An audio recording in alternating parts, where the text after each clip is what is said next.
Hello and welcome to my third video in this stop smoking journey. Today I want to focus a little bit on preparations, and it's very important. And I have to say I was having some problems preparing this idea because it's very important that you do not panic. But yet I still have to use my own words, and they may seem a little dramatic. But I'm also going to give you good ammunition. So don't worry, I'm just going to talk a little in my own words. And as always, we're going to do things a little sideways. A sideway approach, if you will. But before I start on that specific subject, I want to ask you a few questions. I want to make you ask yourself a few questions, and it's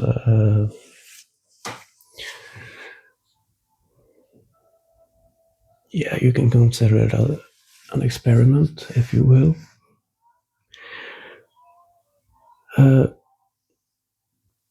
If you try to visualize your addiction, your cigarette addiction, your nicotine addiction, whatever you want to call it, if you try to visualize it, if you try to imagine, if I gave you a canvas, if I gave you a pen and a paper, what would you draw or paint? How do you see your troll, or maybe you see a snake? Maybe you don't really see anything. Maybe you just see something blurry, like a part of yourself.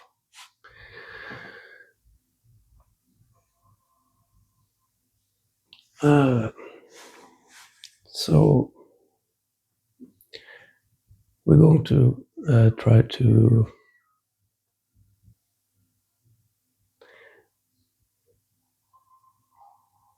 I want you to think a little bit about my question. First of all, how you see it. You have to make it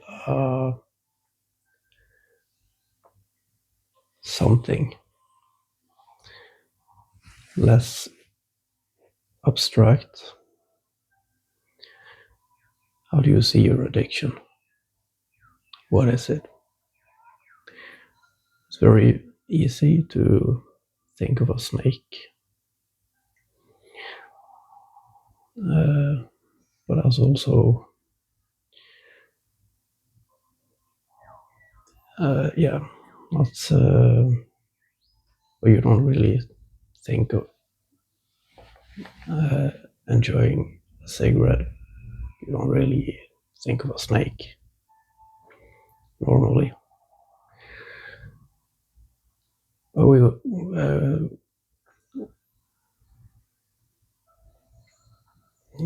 when you found your picture in your head, you keep it there and you put it aside.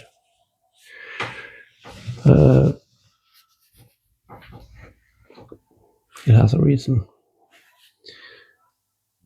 And if I ask you if you really have a cigarette craving, you come to me and you say, "Oh man, I really want a cigarette." where in your system, in your body, wherever would you point? If I ask you where, for example, if you're hungry, it's easy to put your hand on your stomach. Where would you put where is your craving? I often hear is right on my flag. I don't know. I'm asking you. And I would like to ask you another question. Now that you made a picture of your addiction, do you see it as something intelligent, or do you see it something stupid? Would you say your addiction is manipulative, cowardly, brave, friend? But I especially want to focus on the intelligent versus stupid question, especially because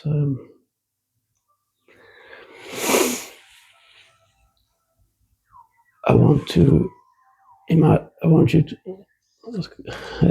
I'm definitely not making it easy for myself, but I want you to pretend I am talking to your addiction.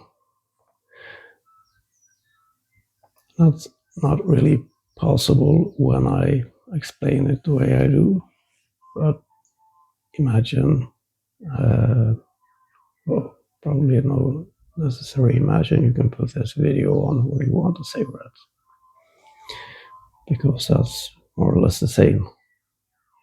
And your addiction will, to a certain extent, if not fully, take control over your. It depends on how aware you are. So I'm speaking partially to you. I'm just making things a little complicated by explaining. But I want to ask a few questions. Uh,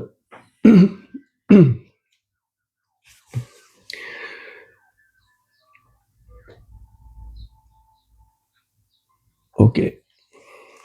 Uh,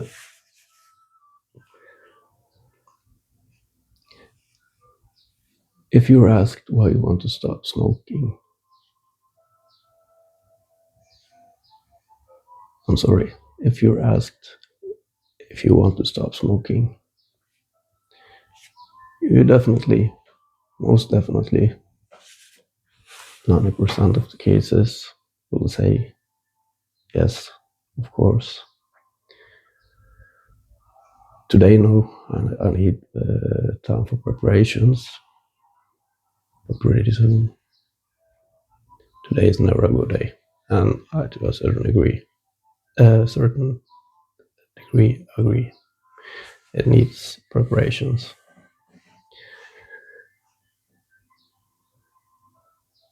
But if I ask you, what do you think will be the difficult part of quitting smoking?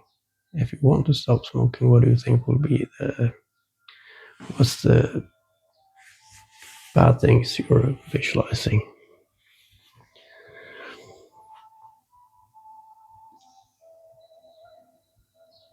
I, for example, hear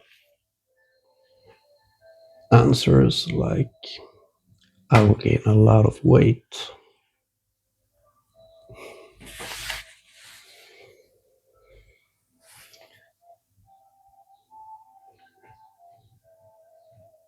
Is that a smart answer? Of course, it's a very stupid answer when you think about it. It's still there. It's still something you hear, but when you focus on it, you're literally telling me you want to fill your body up with toxins to avoid gaining weight. Okay. I have a friend who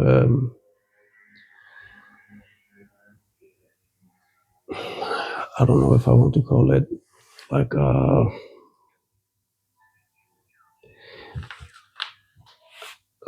don't know why, but imagine he has a very fat face. I'm not joking.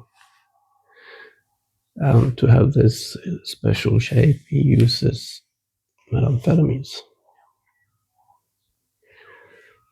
Um, of course, that's a crazy comparison. No.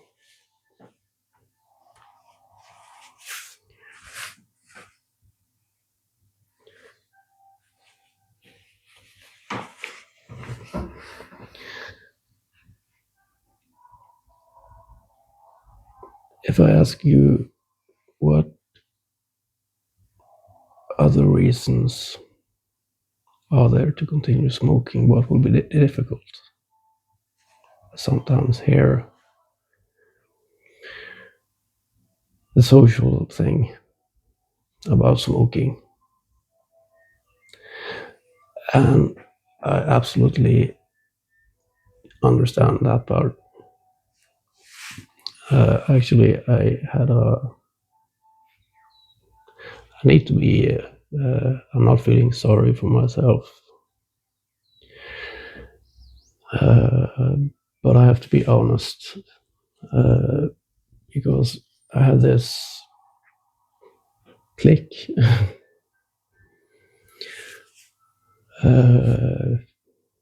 We were like 4 or 5 good near friends. It was maybe 4 years ago. So we were more or less 40, all of us. And all of us, all the time, big smokers. And this was,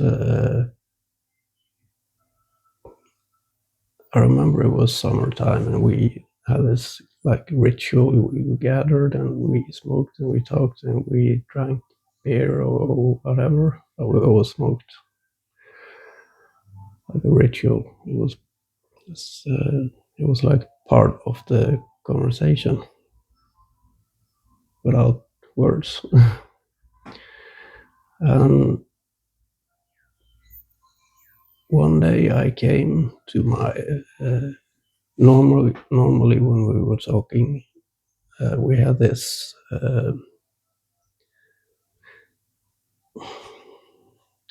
Sounds a little bit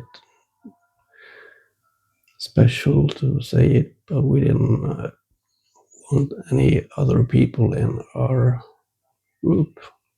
We were not a gang, but we were very satisfied with being our group, and we didn't need interference from strangers. So we normally stood in a circle when we talked. And some may think sounds like a OCD gang or something. But it's not like that. We just had our rituals. We like to do things the way we always did things. So I remembered I had an attempt to stop smoking. I know this is a problem, like I introduced the question and answer about the social thing about stopping smoking. Oh yeah, it's yesterday I will remember forever, because when I came to the group and everybody lit up, but I did not. People were like,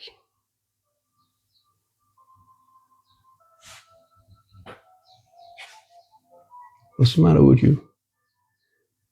I said, "Okay, I have to tell you, I have now stopped smoking." And they were like, "What? You say what?" I felt a little bit nervous, I have to admit. I didn't like the expressions, especially from the one of the uh, one of them was like the leader type, and I repeated myself and I said, "I have stopped smoking." And he came to me like, "You say what?"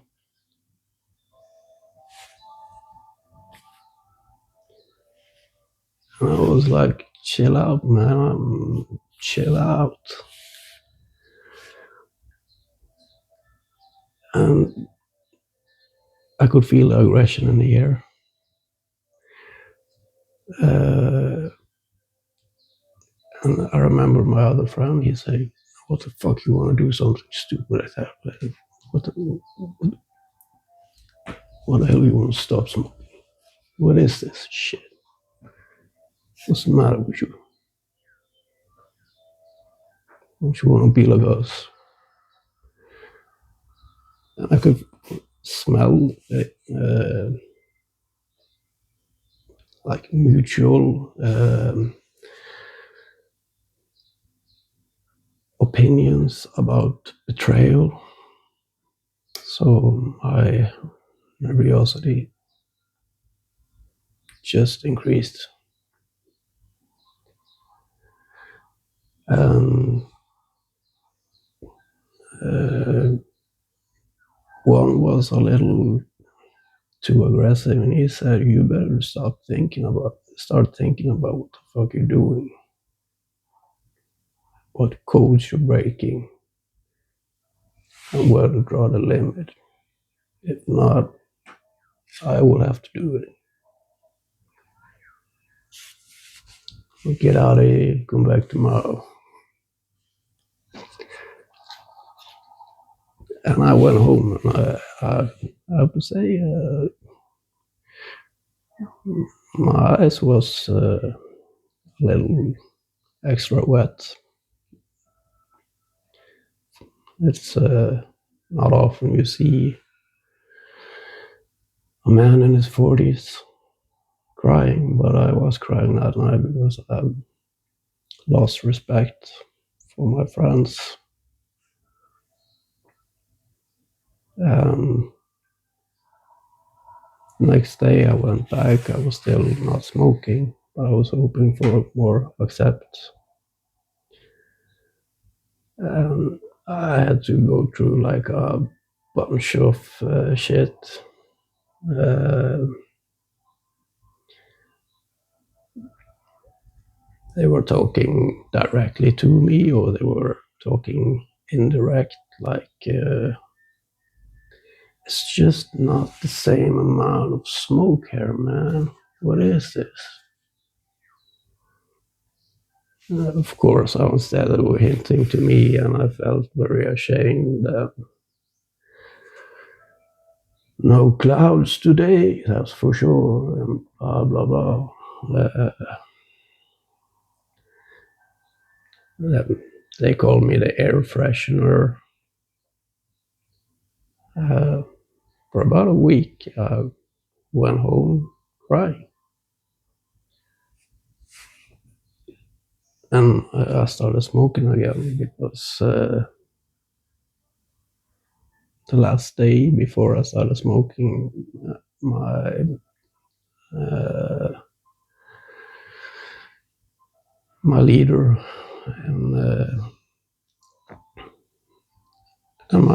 my boss as well outside this had a complaint about me not smoking in my breaks. So it was much pressure, and but my leader or the more leading type of the gang or group or circle, they had all week made like a triangle, and I was a little outside, still in the conversation, but it was the same. It wasn't a circle; it was a triangle, and I. So he called and he said, "Look, man, I hope you understand. You can't proceed this to stop smoking shit. It's part of the code, man." I was okay. Fuck non-smokers. uh, Next day I was coming back and I was smoking double the amount I was before to regain my respect, my social accept.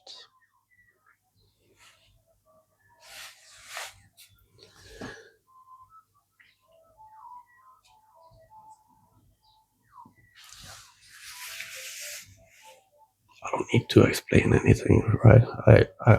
I hope I don't really need to explain. I was, of course, not a true story, in case some of my people actually believe me. I'm answering your addiction. Uh, Something I also hear is, I'm not going to make a story about that. It's, coffee will never be the same. Um, that is true. Honestly, like I told you in my first video, coffee and cigarettes in the morning especially was my holy moment. And I honestly have to admit, coffee and nicotine chewing gums is not the same. If you don't use any substitutes, you will also experience a difference because your taste senses, mind block, uh, become stronger. Just a quick fun fact. You cannot taste. I think you can feel salt and sugar and sour. You hear, okay, you taste, well, the food will taste better, and you will feel uh,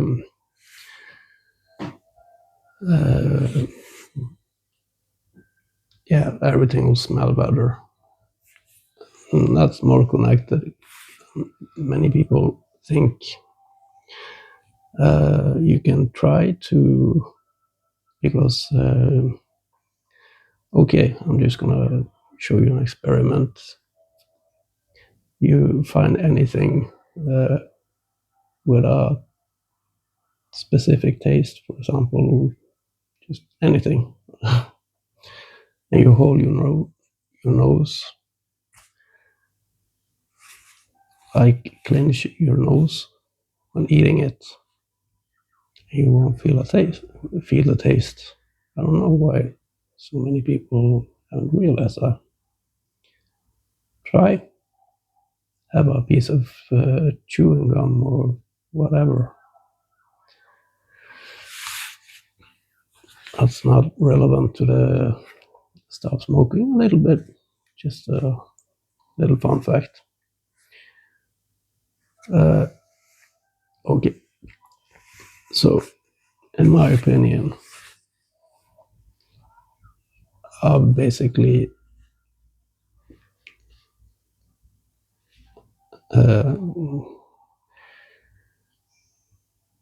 talked to your addiction the last, I don't know how much time I used. All my all the reasons, the normal reasons. You may not have every one of them, but I just spoke the same language. So you determine yourself if your addiction is stupid or intelligent. I could continue as well. Of course, things will be different. But what is important to remember, if you use substitute as well, things will be different. But those are things that are you from nature. Nothing natural about you smoking. You may not have as much experience. I only have 11 or 12 years of experience as a non-smoker. Not much. That's also interesting. So, but it might become overwhelming. And in worst case scenario, what might become the reason you relapse because you feel like you don't have enough experience. I personally relapsed because I mentioned that before as well.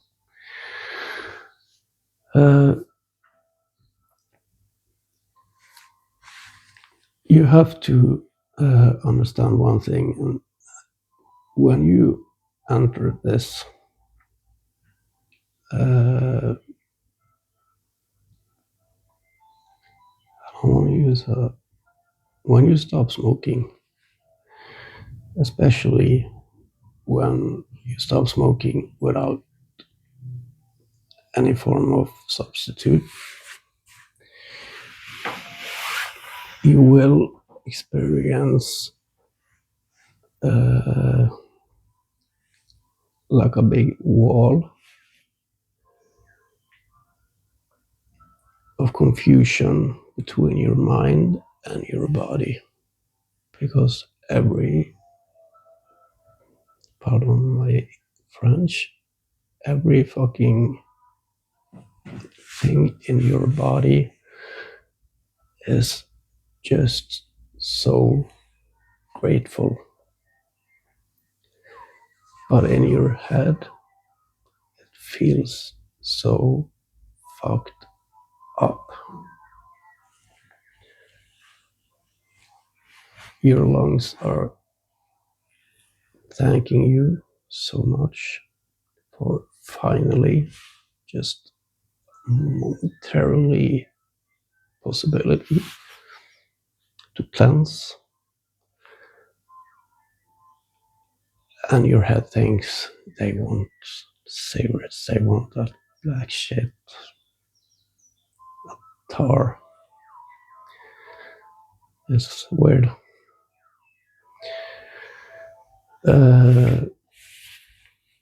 Speaking from personal experience, it's very easy to lose your literally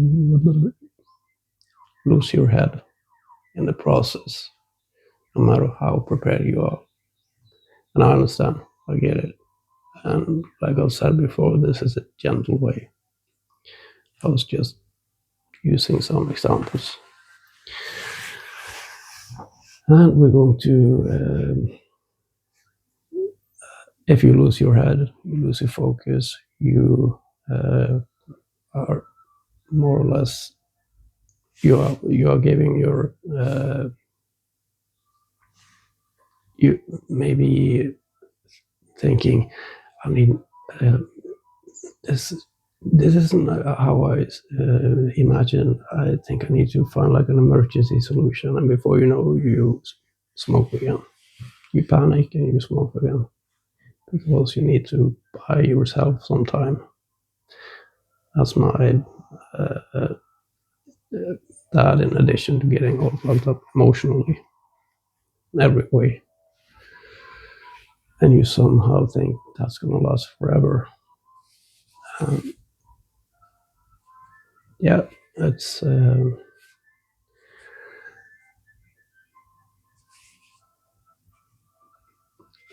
I'm not gonna lie and say it's a very unique experience emotionally, and you might say more or less only psychologically. My English today is a little non-English because it's only good for your body. You might, for example, feel dizzy. That's not so comfortable, like lightheaded. But what is really going on is your blood is only more pure and rich in oxygen, which is not so not natural for your brain as a smoker.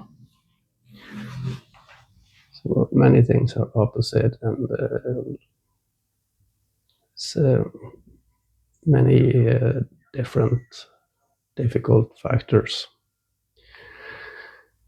Now, I see I've used my time. I found this information to be very important, and I want to, but I've decided I have to make another video about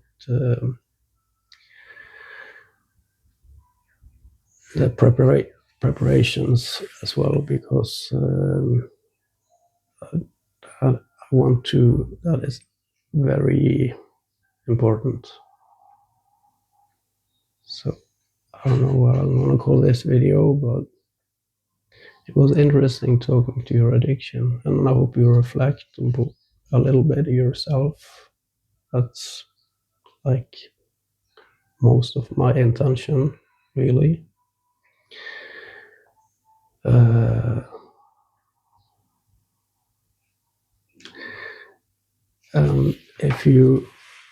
If I somehow now give you the impression it's going to be dramatic, I want to assure you, in the next video, I want to focus more on a gentle way, because I was making up stupid stories. Not all of them, of course, only when I was talking to addiction. But my personal, when I say is, yeah, you get the real. And when I say the gentle way, it's because I'm thinking it's stupid if it's only, why only all or nothing. There is still a group of people who cannot stop smoking, and that's the group I'm focusing in.